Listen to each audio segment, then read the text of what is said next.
वाराणसी से AMR Jaipuria schools Banaras के पड़ाव व बाबतपुर दोनों ही कैंप्स में नए 2022-2023 हेतु प्रवेश प्रारंभ कर दिए गए हैं। CBSE से मान्यता प्राप्त इन दोनों विद्यालयों में नर्सरी से लेकर कक्षा 12 तक की शिक्षा प्रदान की जाती है। बाबतपुर कैंप्स में कक्षा 5 से 12 तक के छात्र छात्राओं के लिए अलग अलग हॉस्टल सुविधा भी उपलब्ध है।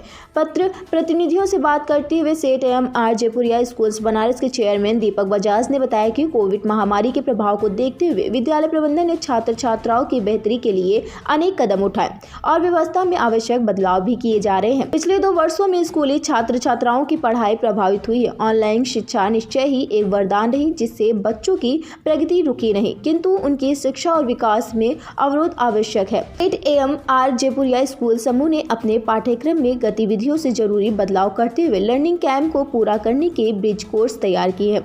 बदलते युग की आवश्यकता के अनुसार अब पढ़ाई के साथ साथ बच्चों के सर्वांगीण व्यक्तित्व एवं कौशल विकास, व्यवहारिक शिक्षा, तकनीकी समझ, मानसिक दृढ़ता और चुनौतियों का सामना करने की शक्ति पर विशेष ध्यान दिया जाएगा।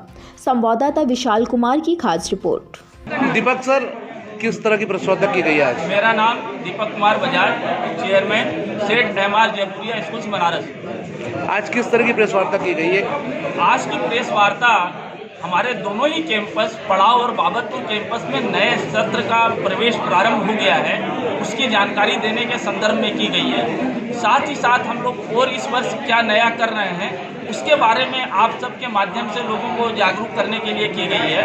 मैं आपको बता दूं कि दोनों ही कैंपस में हमारे लिमिटेड सीटों के साथ में हम लोगों ने प्रवेश शुल्क पूरी तरह से माफ़ किया है, यानी कि कोविड को देखते हुए जो भी पेरेंट्स पहले आकर के एडमिशन करा रहे हैं उनसे हम कोई भी तरह का प्रवेश शुल्क नहीं ले रहे हैं। और किस तरह की फैसिलिटी दे रहे हैं?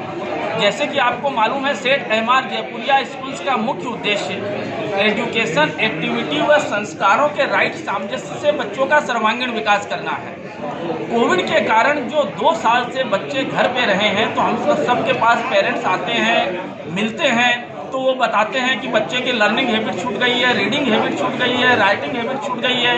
तो कोविड ने कहीं ना कहीं पूरी मानवता को परेशान किया है, लेकिन सबसे बड़ा नुकसान अगर हुआ है तो बच्चों का हुआ है, क्योंकि बच्चे हमारे देश का भविष्य है। हमारे दोनों ही कैंपसेस ये कोशिश कर रहे हैं कि जो चीज़ें छूट गई हैं, तो हम लोग एक ब्रिज कोर्स लेकर के आए हैं कि जो लर्निंग गैप 2 साल में बच्चों का हुआ है, इस ब्रिज कोर्स के माध्यम से वो हम लर्निंग गैप बच्चों का पूरा करें। साथ ही साथ इस वर्ष हम लोग शूटिंग रेंज इंडोर लेकर के आए हैं।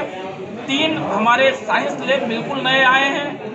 एक बहुत ही प्रसिद्ध कंपनी है टोरेंस, शंकर एहसान लोहे साहब की, तो एहसान नूरानी जी के साथ हम लोग का कांटेक्ट हुआ है। हम लोग संगीत के 3 विशेष कक्ष हम लोगों ने तैयार किए हैं, जिसमें बच्चे ड्रम, पियानो और गिटार की शिक्षा ले पाएंगे। बच्चों को कोई भी यंत्र अपने घर से नहीं लेकर के आना है। साथ ही साथ इसके लिए बच्चों को कोई अतिरिक्त फीस नहीं पे करना है।